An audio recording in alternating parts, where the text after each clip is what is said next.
All right. Welcome to the Hall of Fame Fatherhood podcast. I'm your host, Steve Mistovich. Today, I'm joined by Zac Small to talk about all things fatherhood.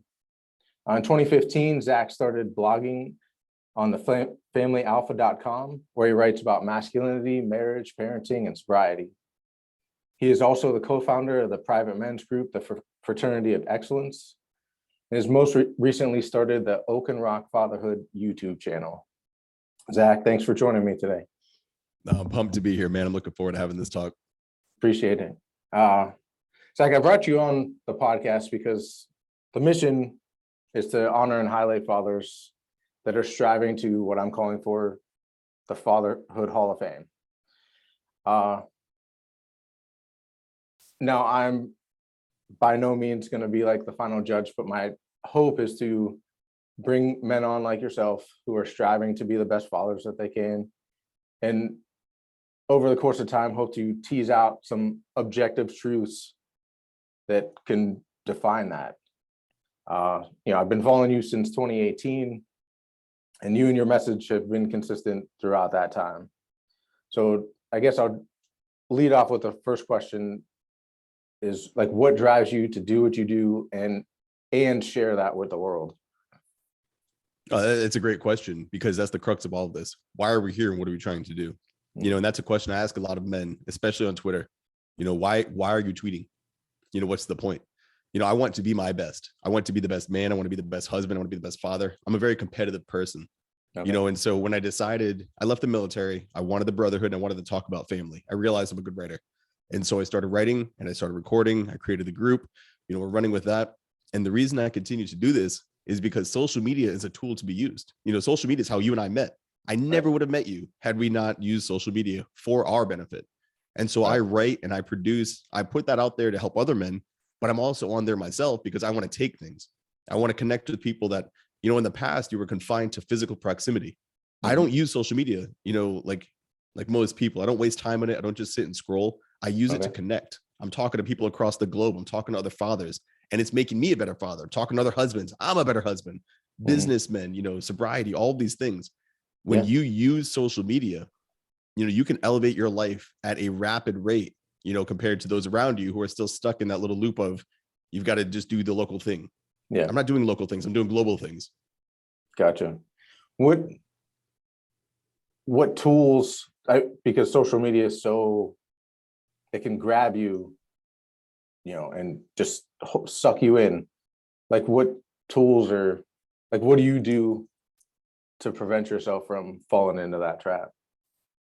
I am very strict with my timeline for starters, very strict. I don't follow you if you are not bringing something that's either entertaining me, educating me, or connecting me to a network that I'm looking to be a part of. If I'm seeing you do something that I want to do, I'm going to follow. I don't follow random people.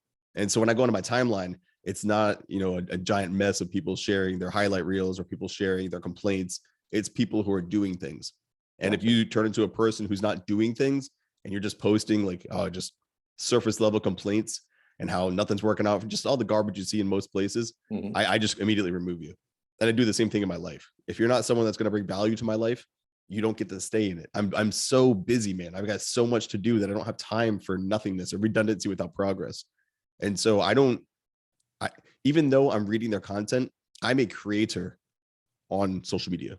I create my own stuff, but also the things I consume are for me to create. It's just like taking in fuel to use to go drive further. So even when I'm consuming, I'm using that to create more. So I just look at it as being a creator versus a consumer. Gotcha. I like that. So to kind of go back to the beginning of your journey of fatherhood, one thing I found in my journey was the mindset in which you go into it. Just like, the mindset you go into a game that you're playing is important. What was your mindset, before you and your wife had your first? Is it your son is your oldest? Yes. Yeah. Okay. Yeah. So he's 12. He was our firstborn. I'll tell you, man, when I was a kid, I don't know what it is about my life. My mom passed when I was early, and I'm thinking that had something to do with it. But I am acutely aware of time. I mean, to the point that yesterday I had like a this crazy feel. It wasn't anxiety. It wasn't pressure. It wasn't good though either. But I was looking at my daughter and like how tall she is now and just running around doing her own thing. I'm like, man, like time is flying. Yeah. But I knew that when I was a kid, dude. Like when I was Okay. 6 years old, 7 years old, I remember recognizing like I'm only going to be a kid for so long. And someday I'm going to have kids and they're going to grow up fast too. And I'm thinking this as a child. And so as a kid, I was thinking I'm going to be the best damn dad there is. And I'm going to make sure every single day I give everybody my absolute best. And that's what I try to do. Some days I miss the mark, but the reason I do what I do, the reason I focus on fatherhood, you know, the reason I am the way I am with my approach to fatherhood is because I want to go absolutely all in, no stones left unturned. And, you know, you mentioned Oak and Rock Fatherhood. That is our new venture focused specifically on fathers. And I came across my co-founder, Anthony Migliorino, and he educated me in a lot of ways that I didn't even realize I could be doing better. I never would have done better had I not met another man talking about fatherhood. And so when we do things like this, I mean, Hall of Fame fatherhood, you are now running your resource. You are now joining the ranks, throwing your hat into the ring where people are going to come across your content and they're gonna be like, damn, I heard that talk between Steve and Zach and I took this away and now I'm better with my kids. That's real change, man. That's not online viral. That's not Twitter likes. That's a family really improving and really going so much better, so much further because the father was intentional about being a good father. And it's because of a resource like this where you're teaching people what they don't know. Yeah. You get me all fired up, man. Like this is how I feel about fatherhood. Like that's why I was so pumped when you said you were doing this. Like this is so important. Yeah. I mean, for me to share a little bit, you know, I have two boys and one's 22 and my youngest is about to turn 6. And it's, you know, a big gap. So I had a completely different experience from the first to the second. And to go back, the lessons I've learned, if I knew those back then, I would have been such a better father. So it's like, I need to take that and that pain and struggle and share that. And so speaking of struggles, what did you struggle with early on? And what was it like before that lesson? And what was it like after you learned that lesson? So there have been a few, you know, mainly with me, the biggest issue has always been work. I am a worker. I'm working right now.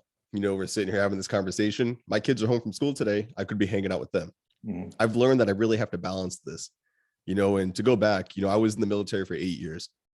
During that time, after my first deployment, we had my son. And then I deployed again and I came back. I missed his first birthday. I missed his first, like a bunch of words. I missed his first steps. I missed all that, dude, like all of it. And he didn't see, and he's not going to remember that, but I did. And so then I had shore duty. So I was for 3 years, I wasn't deploying or anything, maybe a school here or there, but I was with the Marines in North Carolina. And that's when we had my daughter. And during that time, I got to be there. I got to see everything, the first steps, all that stuff. And my son was still growing and I was there for all of that, you know, but I got to see it from the beginning with my daughter.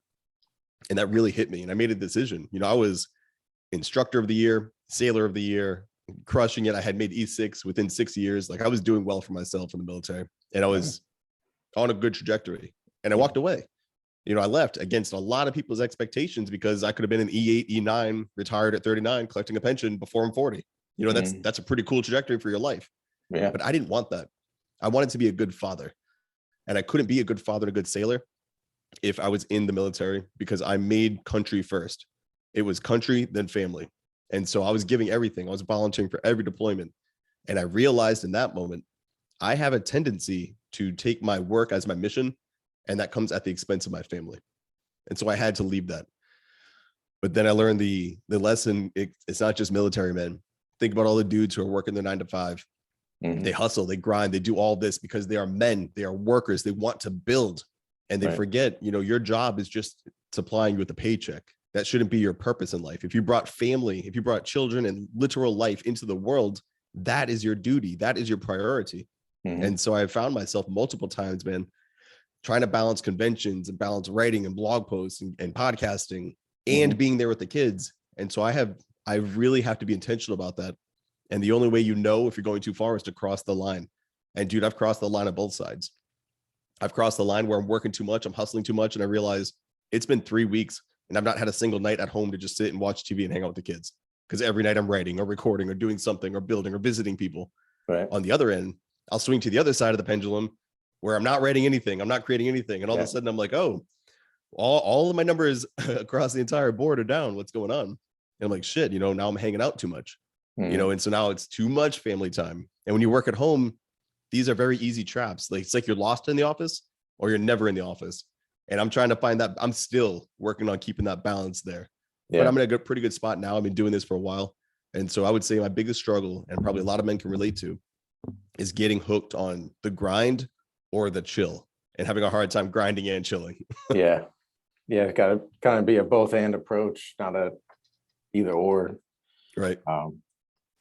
Like I've had this thought, like, depending on how you look at the world today, it's either the best of times or the worst of times. I tend to lean towards it's a great time to be alive.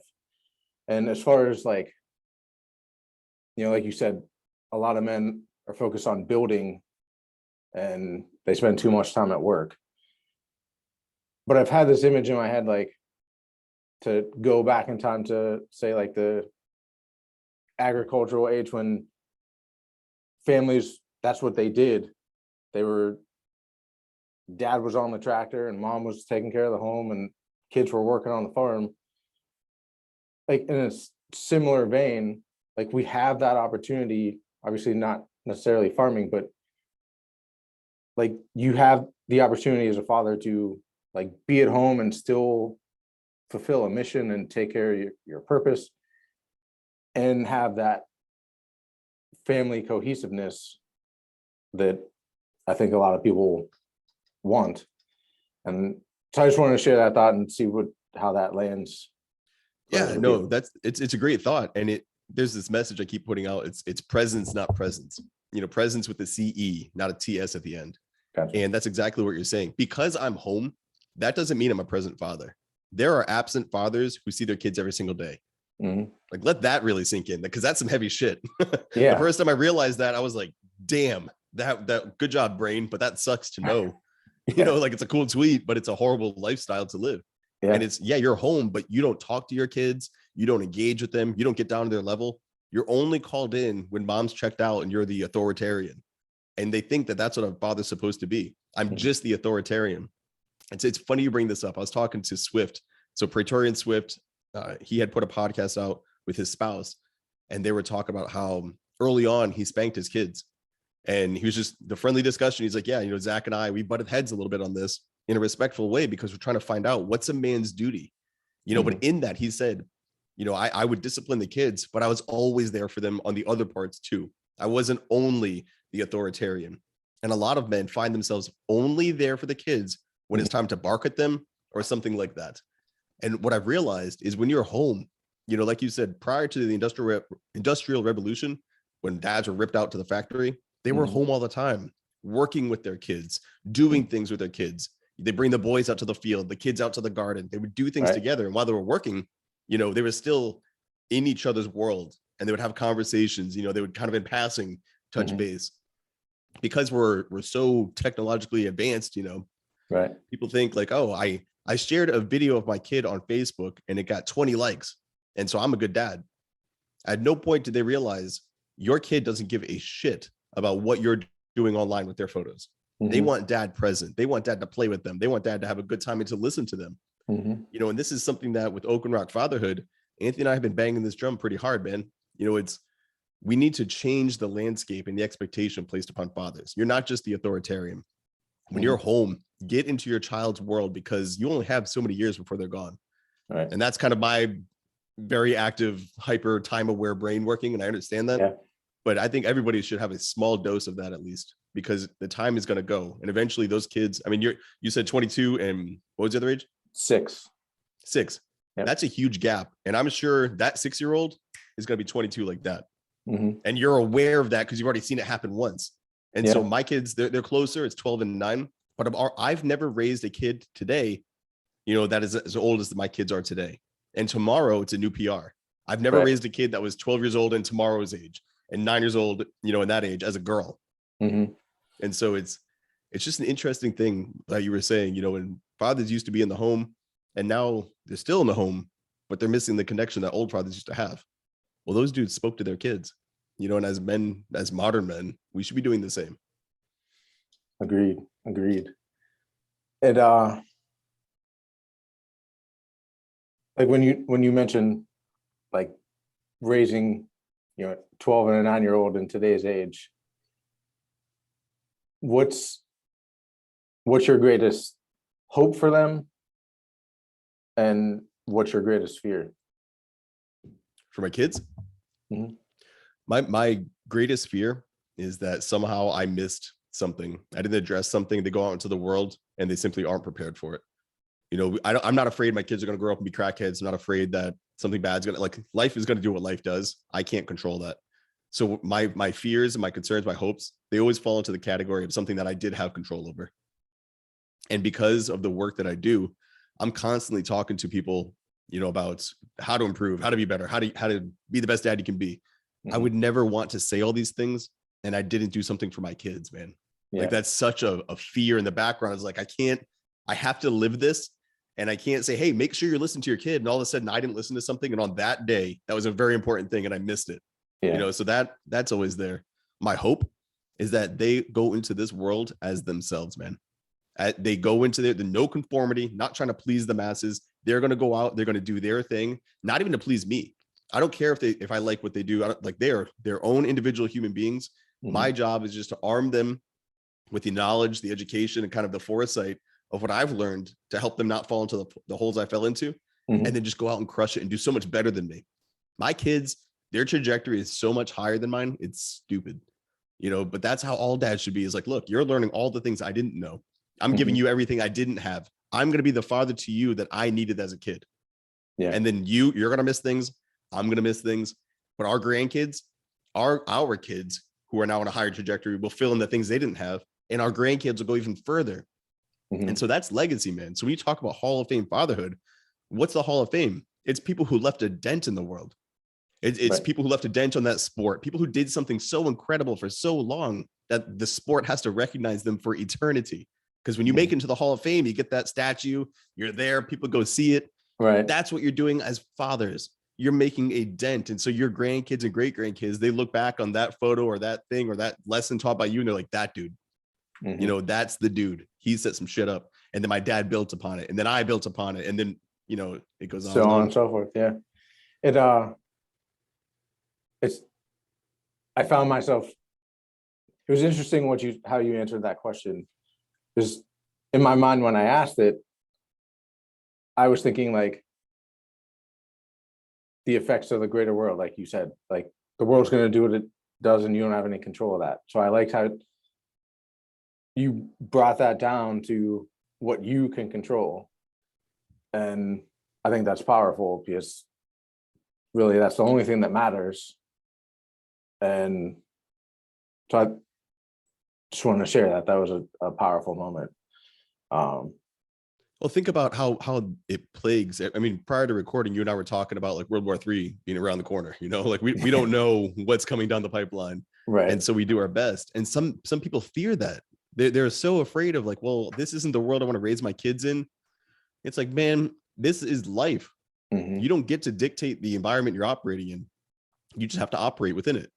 Right. You have to make the moves. You've got to position your family. But I'm not worried about what happens if World War III happens. I'm going to lean into my family. I'm going to do my job. I'm going to take care of them. I'm going to do my best. If I get snatched up and thrown into a re-education camp, well, if they're snatching up all my boys because we're all thinking the same way, we're going to take that motherfucker over and we're just going to go forward and continue the crush, man. Yeah. So I don't see there's no reason to fear this. It's just be aware, pay attention. Speaking with you right now is helping me like, all right, so there's another fatherhood resource growing. We can spread this. How can we get that out to those who need it? Like I'm not worried about World War III. I'm worried about the Hall of Fame Fatherhood podcast growing and connecting all these other dads, because we need more men taking the helm. And when you do that, you strip the government of their fresh supply of drones to operate, carry out their orders. These kids are going to be independent.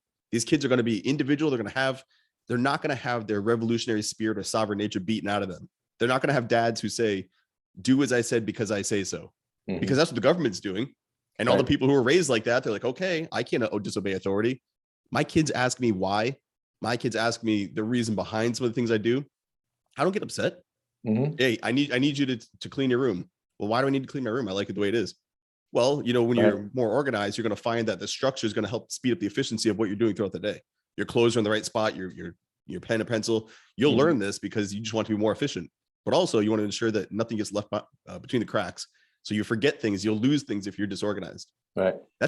Instead of saying, just go clean your room, I will break it down. I speak to them the way I speak to you, like an adult, deserving of respect. Small, we did a podcast with Brendan Murata, and I know this is somewhat of a rant, but he's a solid dude. And he was talking about social justice for kids. We have social justice for trans. They represent 0.01% of the population. Social justice for LGBTQ, all the letters, they represent that tiny fraction. Nobody is speaking up for kids. You're allowed to spank kids. Corporal punishment is authorized, pretty much nationwide. It's allowed in 19 states in the school system, so they can get hit in school. Kids are constantly told, sit down, shut up, do as you're told. Nobody speaks out against that. Kids need discipline. Kids need to be fixed. The problem is kids these days. Nobody wants to take 1 second to say, kids these days are the way they are because of the parenting happening these days. It's the adults. It's not the kids. But nobody wants to talk about that. And that really trips me out. So again, I'm all on board with this shit, man. I like what you're doing. Yeah. Yeah, the discipline aspect of parenting, like I agree 100%. Like you have to look at yourself, like what am I doing or not doing that leads to my kids behaving this way? I think that's where you start all the time. And like, how do you balance, like, when you need to step in as the disciplinarian, how do you handle that? The same way I would, like I said, I do it the same way I would with you. If we were out at a restaurant and we're sitting there and I see you're getting frustrated or you're getting, somebody's bothering you, I'd be like, hey bro, we need to go for a walk. Like I got to talk to you about, and I would make something up just to get you out of a situation. If something was going down in your life, I would never walk up to you, hey Steve, pull down your pants, I'm going to spank you because you did the wrong thing. You'd be like, fuck you. And you and I would throw hands, and we would have there'd be this whole issue. You would learn nothing. I would learn nothing. And we'd still be sitting here, but now we're both mad at each other. To me, that's corporal punishment in America today and probably across the globe. I speak to my kids when they start like wrestling and it's getting to the point where it's tears instead of just playful, going, hey guys, time to take a break. If my son spills paint in the garage, I don't go stomping down the stairs and pick him up by his arm and throw him into his room. Oh, hey man, what happened? I accidentally spilled the paint. Why? Were you throwing the ball I told you not to throw? Yeah. Well, now you see why. All right, there's the paper towels. There's the cleaner. Go take care of it. Accidents happen, man. Yeah. Spanking is inefficient. It does not work. That's why you have to keep doing it for so many years. You do it basically until you're afraid of the kid swinging back at you. That's when you stop. It's not because they learned anything. It's just that you realize this is not effective because he's stronger now. You're really going to have to hit him. But at that point, you don't want to hit your kid. And that's when people are like, oh, no, now it's abuse. Really? I'm not allowed to hit my wife. I'm not allowed to hit my dogs. But if I hit my kids, that's discipline. We got to stop messing around with that term. And for many men, that's a hard thing because they were spanking up to that point. So they feel bad about what they did. You didn't know what you didn't know. That's fine. But now you do know. And now it's time to make a change. And so when it's time, like we've had some tough discussions, man. We recently moved from Rhode Island to North Carolina. Okay. Bought the house, sight unseen, 600 miles away, no friends, no family, had no idea what this community was like, but it was an opportunity that presented itself. We wanted to go, so we took our shot. We came here. If you don't think that caused stress, disconnect, division in the family, you'd be, and I'm not saying division as in we started barking at each other, but it put us all into a foreign environment. And so we leaned in as a family very close. But if I was constantly hitting them, yelling at them, berating them, I couldn't have done that very stressful thing with minimal damage. I had to have discussions. We had to have some talks, but at no point was it necessary to throw hands. At no point was necessary to get a belt. Let me take a weapon that's going to hurt you more for discipline. It's absolute garbage. And I understand that goes in the face of a lot of traditional parenting, but at the same time, if look at the parents today, I turned out fine. That was hit, says the dude who's robbing the store. I turned out fine, but I was hit, says the dude who's paying me a shit ton of money to help him get through a lot of the issues that he's having. I'm like, do you understand? You aren't okay. You did not turn out as good as you could have turned out. At the bare minimum, you remained almost the same. There's no benefit at all, but maybe you didn't fall down the track as far as you could have. That's not a positive. It's time to raise kids in a new way. And I think removing violence from the home and instilling a sense of connection and an explanation would be a far superior method to raising your children. Mm-hmm. Agreed. One thing that I take from that is, like, and correct me if I'm wrong, but when wrestling gets to the point where they're not in a sense in their right mind frame because they've gone overboard and getting more aggressive or whatever the case may be, like you break that cycle for them, whether that's like, hey, you guys need to time out, or you take them for a little stroll around the corner, or whatever it may be. Like you take them out of that mindset, you take them out of that headspace, and then address it instead of trying to address it like when they're all riled up. Yeah, I mean, think about it at work. If you're at work and you're in a meeting and whatever, you're not seeing eye to eye with whoever you're working with, sometimes the best thing to do is just to leave the space. Mm-hmm. Hey man, right now we can't do this. Let's take a quick break. You do what you got to do. I'll be right back. I'm going to go talk to blah, check on whatever. And then you come back, you're like, all right, I have a better idea as to where the disconnect is between us. I think this will meet you in the middle. Do you think you can meet me here? Mm-hmm. And now that the tensions are lowered, you're relaxed. It's good for kids to wrestle, and mistakes happen. And it's good for kids to start questioning authority and pushing back. These aren't things we need to beat out of our kids, but in a lot of situations, and here's the thing, and this goes back to social justice, and people just think it's so bad of kids. When I say I don't hit my kids, the immediate response, they must be so bad. They must be so crazy. Your kids just run the house, don't they? That's interesting. And I'm just, dude, it blows my mind. My kids are complimented every time we go out to eat. And I'm not, these are just the facts, okay? Mm-hmm. And I get to humble brag because I'm a proud dad. Yeah. Every time we go out to eat, my children order for themselves. That catches waitresses off guard because I raise my kids again with that respect. You tell them what you want to eat, anything on the menu. If you want chicken fingers, get your chicken fingers. If you want chicken parm, get chicken parm. Mm-hmm. Obviously, we're a chicken family because those are the examples in my head. But as we're doing this, they're like, oh, that's nice. My kids use their manners. They have all these skill sets that are developed, and it wasn't because I beat it into them. Mm-hmm. Both of my kids are in sports. They both do exceptionally well in their sports. I don't beat them to success. They train their ass off because they see me doing the same. I embody the values I'm trying to pass on. And so when we talk about, well, your kids must be running amok because you don't hit them, I talk to them. I get them to learn things, and they're going to make mistakes. But when we say things like, why don't we take a stand against the government? Why are things the way they are? How come nobody's pushing back? Because everybody, for most of their life, when they were raised traditionally, was having that beaten out of them as soon as it showed itself. Mm-hmm. As soon as you stood up to your teacher, whack. As soon as you stood up to your parents, whack. And then on and on and on it goes. And now you're an adult and the government is saying, do this. And you think they're going to stand up? I don't see how people don't relate the two. You beat the revolution out of them. You told them, sit down, do as you're told, because I said so. And now they're doing that and you're upset. It just doesn't work for me. So I try to live the way that makes sense and works in the real life. And I think this works a lot better. Yeah, agreed. Beautiful. That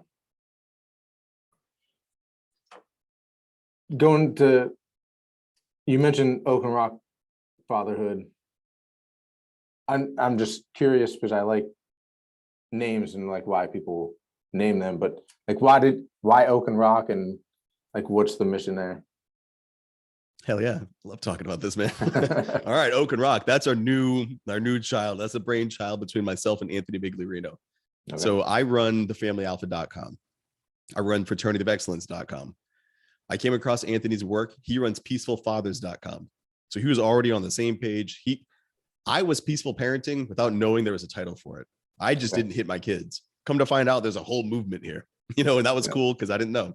Yeah. So I met him. He joined 31 DTM. We went through it. He joined the Fraternity of Excellence. And one of the things he said was, I would like to run a weekly fatherhood call. So once a week inside FOE on Thursdays, he will run a session. We talk fatherhood and we talk family. And it was such a hit. And it was him and a few dads. And I was like, you guys should really do something. And I planted the kind of the seed and nothing came from it. So I was like, hey, Anthony, I want to do something with you. I think we can combine the family alpha, where I'm much more brash and focused on the man, and he comes from peaceful fathers, and he's much more eloquent with his words. He can be brash. He's from New York. Like, he has the attitude, Okay.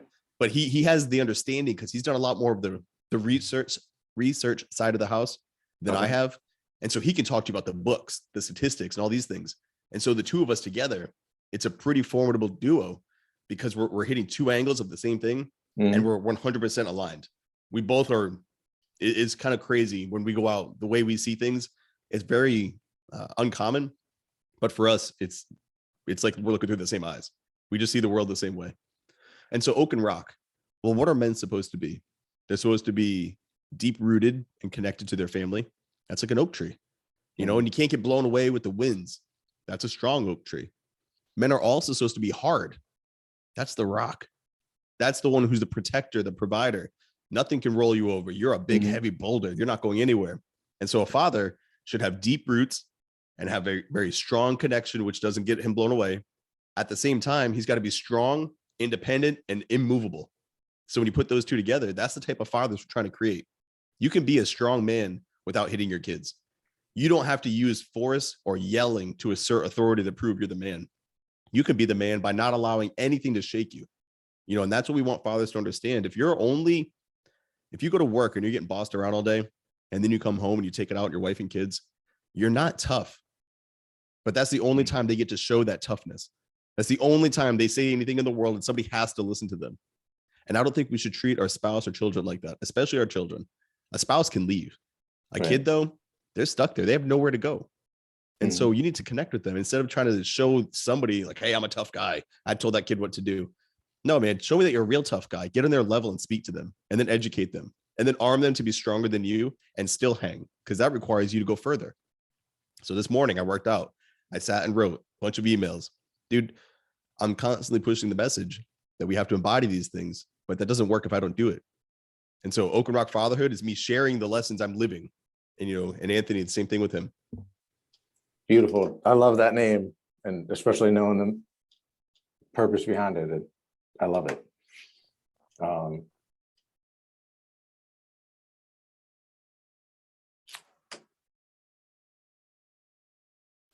So what's the biggest current struggle that you're having? With my family? Yeah. That's a good question. I'm trying not to make something up. So here's the thing, man. When you have a connected home, there aren't many issues. Like right now, I'm thinking the biggest struggle. My daughter has a cheerleading competition. It's her first one. We're going to Raleigh this weekend. So it's going to be fun. She's a little nervous, but it's going to be a good time. Looking forward to that. I'm coaching my son's baseball team. He made the middle school team, so he's got a bunch of baseball in his life. My wife, she's in, I want to say cosmetology school, but it's not just hair. It's like hair, makeup, nails. It's the works. So she's in that school. So actually today she's interning at some local, like a hot salon spot that is actually pretty cool. Like, she's getting in there and getting to do her thing. She loves that stuff. So she's having a good time. And I'm sitting here talking to you, man. And I love this shit. So yeah, we don't really have many struggles going on at the moment because we face them. Now obviously gas is like $55 a gallon. And so, we've got to deal with that like everybody else. Grocery bills are going up. We deal with that like everybody else. But I've been talking about this for so long that I prepared for shitty moments. I stacked the cash. I pulled the funds. I made the moves. I made the investments. I bought the things before shit hit the fan. And having a community like FOE, I knew a lot of this was going down before it went down. And so that's the importance of having connected fathers, is because when you're stuck with parenting, you can reach out to a dad like, hey man, like my kid's not eating or brushing their teeth, or they don't want to sleep. Like, these aren't normal conversations people have. And that's a lot of the struggle. So when you say like, what's the hardest thing going through? The hardest thing I'm going through is connected to more dads. And that's going to be the case forever though, because I always want to reach more and more families. And that's what I'm trying to do. And same thing with Anthony, and same thing with all the men inside FOE. We're looking to make the world a better place. The challenge is you've got to outpace those who are looking to destroy the world. Beautiful. It's good to hear that the family's firing on all cylinders. Dude, I can't tell you how many episodes we did. One with Anthony. and he asked me, what's the last consequence you had to deliver? And we were talking about punishments and discipline. And dude, I was on live on camera and I could not come up with something. I brought up a story that happened 6 years ago. Because this is the dude, like when you're connected and you're speaking to each other, there are very few fights. You have disagreements in these things, but there's nothing major. There's nothing blowing up in your face. And so you almost have to go out of your way to find, all right, what's the issue we're working on here? And that's a good problem to have. Some people will be like, oh, my kid is this. They're always in their screen. They're horrible. They're all these things. And like, why aren't you working to improve that relationship? Get yourself to the point where you've got to go out of your way to find out something wrong. It's not that hard. That's awesome. So we've been focusing on fatherhood, and I think we'd be remiss to leave out, and a big part of your message is your relationship with your wife and marriage in general. So I'd like to touch upon that because that's a big piece in raising, strong, healthy children. What so if you can just elaborate on that, and what's your stance on that? Yeah, I roll with the Playboy community with regards to our marriage. And what I say, always be gaming. I'm always flirting with my wife, man. We're still dating. We keep it fun.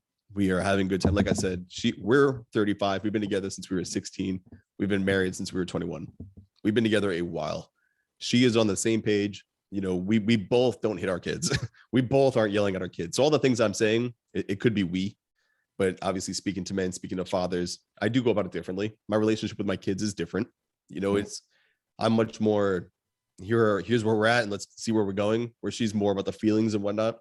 But we're very complementary, and so to make that work, again, I keep treating her like a new girl. I treat her like a girl I've got to date. I pretend that we're on date 2 and I've got to get to date 3. And so what does that mean? Well, I keep looking attractive. I speak attractive. I don't do these Homer Simpson, Peter Griffin things. I remain a man who's valuable, who brings, fun and enjoyment to her life. I make her laugh. I put a video out yesterday. I went and bought flowers for her and my daughter.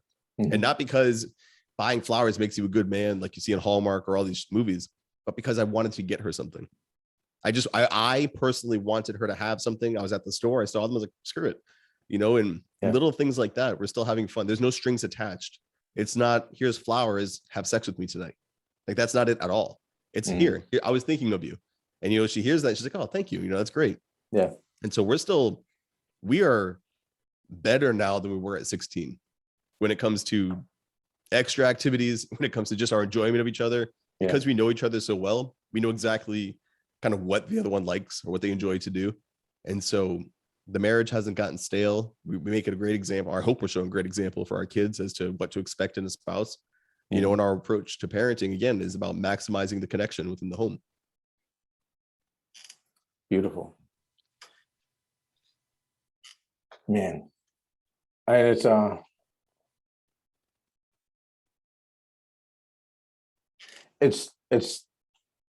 kind of strange to have a conversation with a man that's, walking the talk, and like there's no complaining, there's no,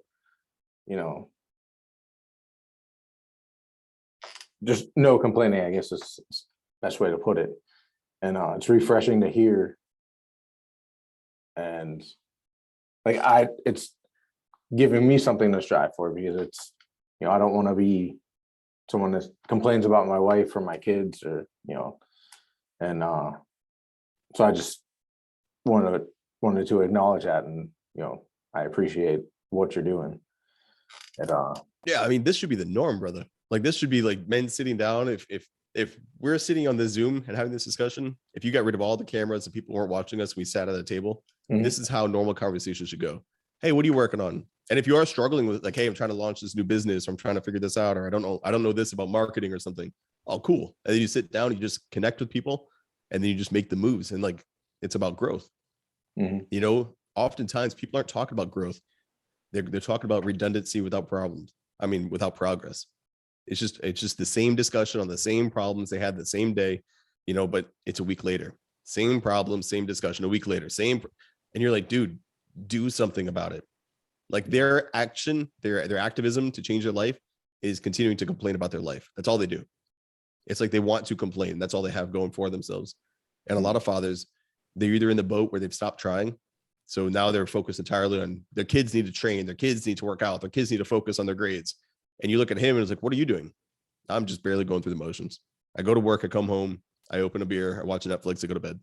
Maybe I'll have like, maybe missionary. Maybe, I'll go on a date with my wife. Maybe I'll put some effort into something. It's never like, yeah, dude, I was working out and, Lady and I were having a great time. We're going out and dude, when's the next time you're doing this? We got a challenge coming up. Let's go. We're going to jump on. Like these dudes have nothing going on. Right. And I cannot relate to them. I do not fit in at all because I'm like, I have so much shit I want to do. Let's go do any of those things. And rarely do they want to do those. And that's why my circle is pretty tight, man. I'm only rolling with people who are doing things. Yeah. I don't want to be the king of sheep. I want to run with lions. I like it. I like it. Man. Well, I guess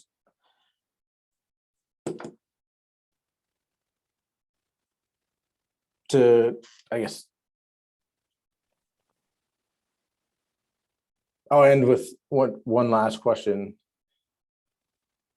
How do you define a Hall of Fame father?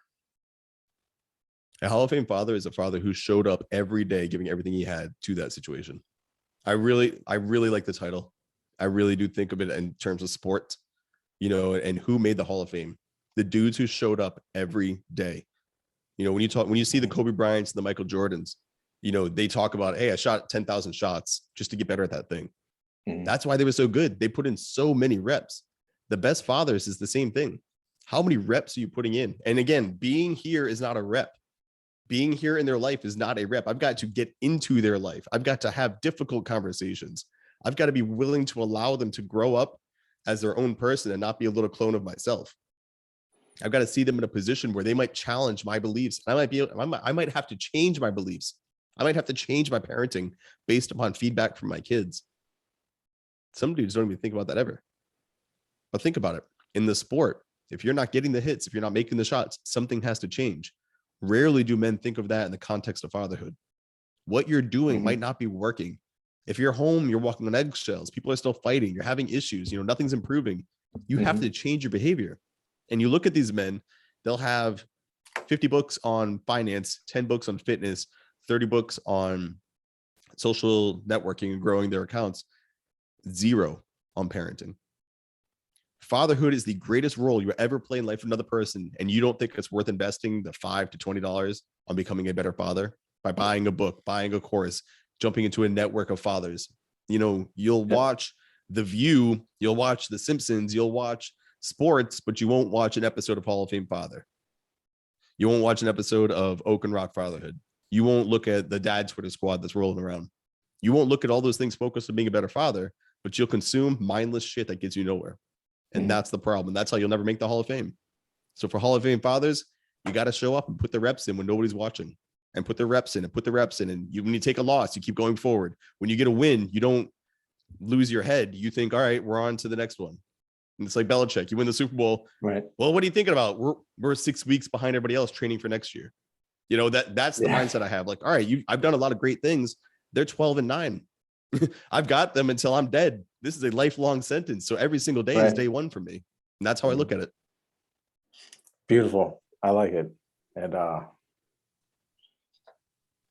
think that's a good point to stop. I want to respect your time, and like you said, you're a busy man, and so I appreciate you coming on, and hopefully we can do a round 2.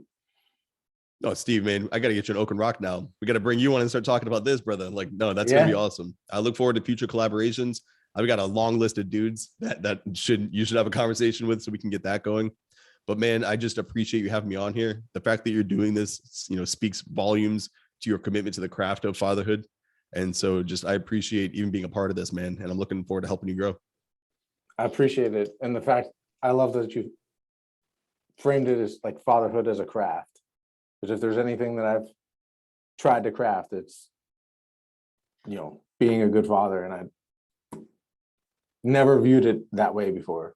And I want to see more men crafting, becoming a better craftsman in fatherhood. So I dig it. love it.